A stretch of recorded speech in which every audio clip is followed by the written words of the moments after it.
Jessica D. Trinidad, Sports Gold Ball, Gold, Palarong Pambansa 2024. Ako po si Lorena Acola. Coach po ako ng Gold Ball for BI Girls or Visually Impaired.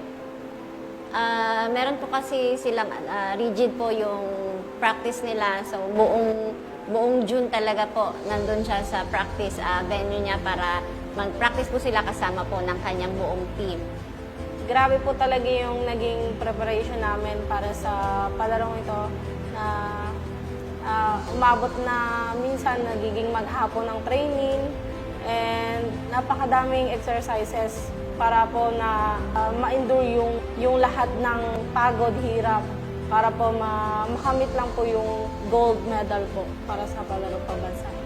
Isang malaking challenge sa preparation talaga namin simula pa nun sa umpisa is yung mga kagamitan sa paglalaro. Pero so far naman po, kahit na gano'n, napagtagumpayan po yung talagang rigid na training and practice po niya.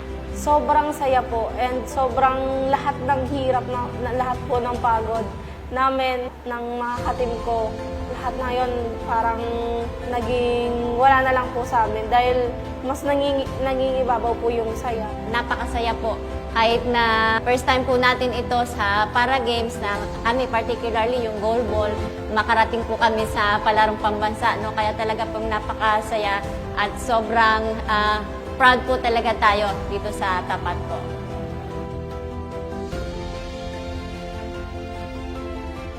Magtiwala lang po sila sa sarili nila. Huwag po nilang iisipin na parang hindi nila kaya, hindi nila makukuha kung ano man yun yung nais nila. Maging confident po sila sa sarili nila at magtiwala sila sa sarili nila na kada training, kada practice, meron pong may improve sa sarili nila.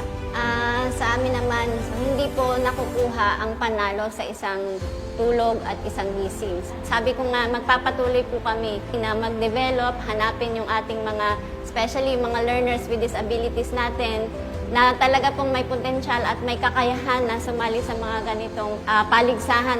Patuloy lang tayo. Lalo't nandyan ang suporta ng mga kasama natin. Nandyan ang suporta ng ating SDO ng Tapat, nandyan ang suporta sa atin ng local government. Talagang nandun po, sabi ko, gawin natin yung pinaka makakaya natin para maabot natin yung mga katagumpayan sa paligsahan.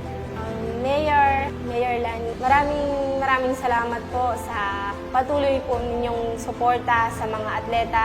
Maraming salamat kasi sa una pa lang, manalo-matalo, nandyan po kayo.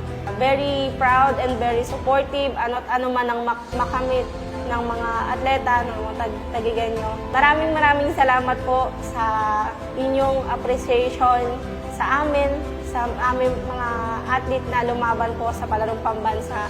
And may God continue bless you sa araw-araw and sa mga susunod pa po na mga panahon na kayo po ang mamumuno sa lungsod ng Taguig. Maraming salamat po.